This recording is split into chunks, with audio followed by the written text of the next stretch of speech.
Hey guys, my name is Lilly and today I want to give you an update on my sub-urban garden and how I lost almost 600 euros this year. So let me explain. First of all, we had a very cold spring this year. It was really cold until May, and my plants were doing really bad, especially the blueberries. Those are making the second blossom right now, so I hope that I get at least a little bit of a harvest later in fall. And also, the cold weather was really bad for my strawberries, which I have here in the containers. So basically what happened was that the cold killed almost all of the blossom, and then I had like 80% less harvest in blueberries, and like half of the harvest was lost with the strawberries.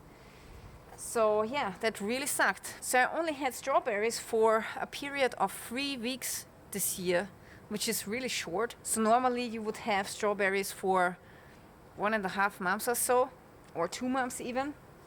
And yeah, I only had them for 3 weeks because after the cold period, we had a sudden change in weather and the weather turned incredibly hot and dry. And then I lost even more harvest of the strawberries and of the blueberries. So it was a really bad year for the berries that I have in my garden. And the only berries that did well this year were the raspberries. Yeah, they are a little bit more robust against the extreme weather. Then here we have the tomatoes, and they are still looking good for September. I had a lot of harvest this year, but still, because the tomato plants were only this big in May, which is far too small for May, they needed like 1 month longer to grow and to produce some tomatoes. So although the tomatoes are doing great now, they were still delayed, and that meant that I lost at least 1/3 of my harvest because of the shorter vegetation period. So last year I had less tomatoes, but the harvest was the same like this year, although I have like 1/3 of more tomato plants, and that really sucks. So yeah, this is what you get when you have extreme weather events, and this is how your plants suffer and how your harvest will be compromised because of climate change and everything. So most of the tomato varieties did really well. Here on the right side I have my favorite tomato, which is called Hellfrucht. It's doing really well also when it's raining onto the plants, as you can see. And also I have heavily pruned my tomatoes, so you can see that I removed all of the leaves here at the bottom of the stems, and this way there will be more airflow going through the tomato plants and they will have less illnesses and diseases, which is especially important around this time of the year when they will pick up all kinds of, diseases like fungi or other bacteria. Yeah, they are still doing very good, and I'm proud of that. Now for wintertime, I have planted some lettuce plants, and I'm using copper to protect the raised bed here, because here at the backside we have a slug infestation. It's incredible. I think I have at least 2,000 slugs in here. So yeah, I have to protect my plants, otherwise they will be gone in 3 days or so. Yeah, then here the other raised bed is almost empty.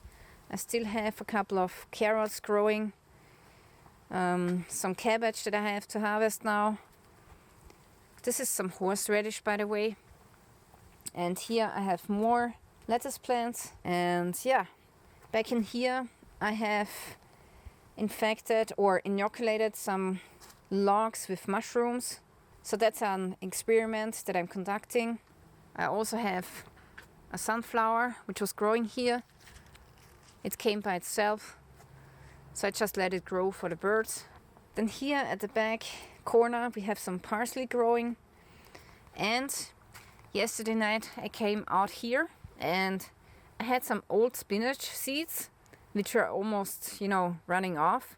And I just took the entire package and seeded out the seeds into this plot here, hoping that I will get some nice baby leaf spinach for winter time.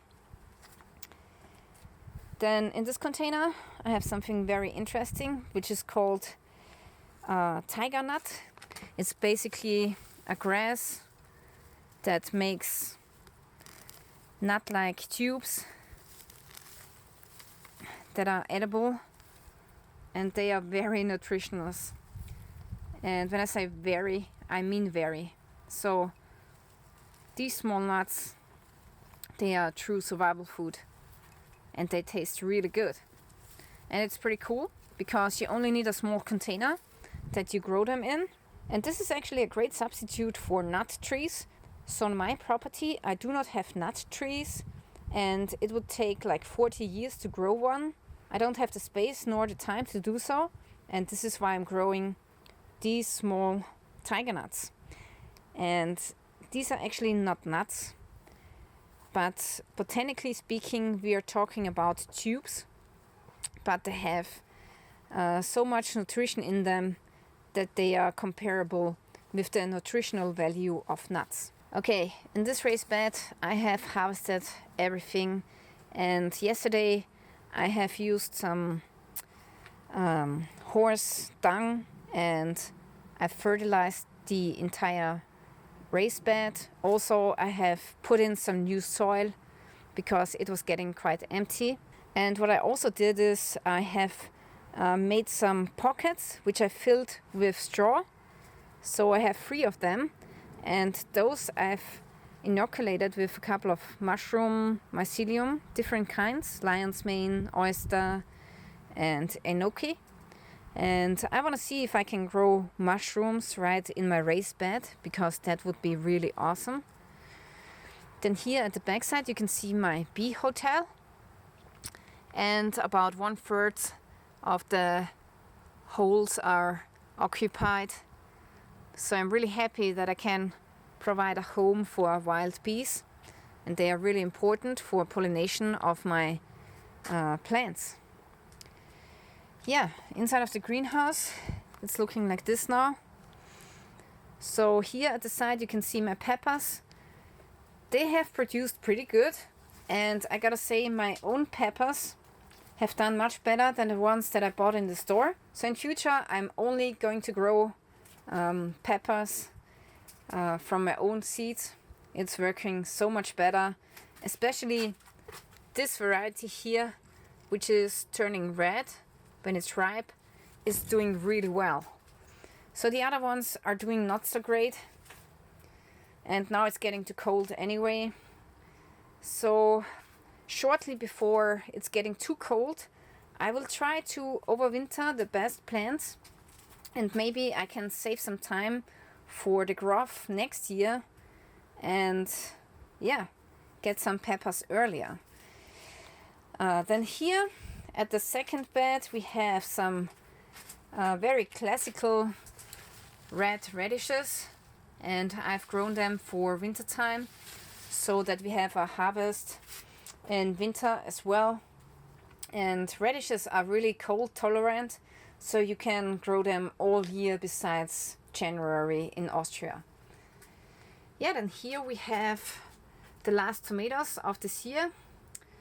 As you can see, the tomato plants are doing a little bit better inside of the greenhouse. Look at this. So this variety here is the moneymaker. Here we have the Hellfrucht, which is doing still great. This is the Toria.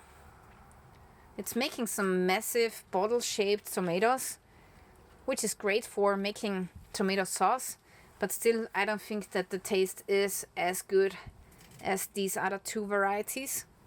Then here you can see that I've planted a couple of more lettuces for the winter, and also I have potted some lettuce plants because these will go into these raised beds after the tomatoes are gone. And then also what I have here is some runners from my strawberry plants that I'm growing outside, and I just cut them off from the mother plant and repotted them into these pots, and next year I will rip out the old strawberry plants and plant the younger ones. And this is important because strawberries, the plants only produce strawberries in the first 2 years, sometimes in the third year as well, but in the third year the production will decrease quite a lot. So most professional strawberry growers, they change out the plants every 2 years. Okay, what I'm doing now is I'm resetting my thermometer, and this thermometer is a special one. It's called a Maxima Minima thermometer, and here you can read off the temperature that was the coldest and the hottest inside of the greenhouse. And this is really important for gardening. So for some plants you need a warmer maximum temperature, and for some plants it needs to be colder. And right now we have 20 degrees inside of the greenhouse, which is really good because outside it's really much colder, like 16 degrees or so.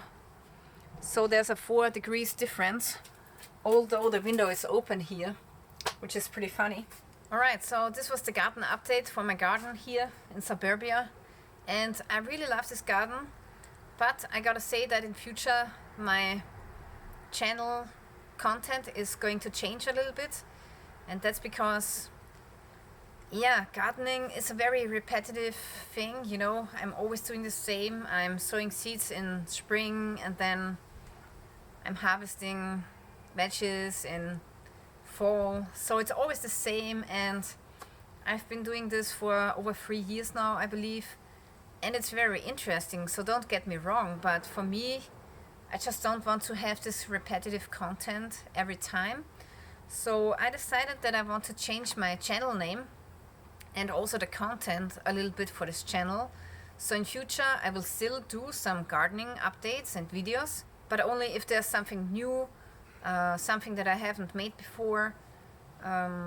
Yeah, definitely I want to stay with the garden updates because it's interesting how my garden is doing every year. And the next thing is that gardening basically stops in winter time, so there's not much content to make, which is bad for the algorithm of this YouTube channel.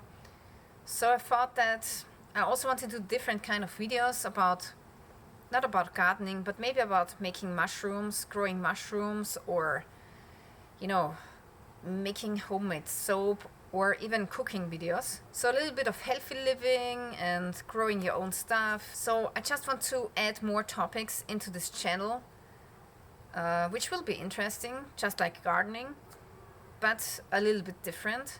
So then I think I also have to rename my channel because gardening is not the right word anymore. So I think I'm going to, well, I would like to call myself some kind of self-reliance channel, but actually I don't have a farm and my property is just too small to hold animals. So self-reliance is not the right word.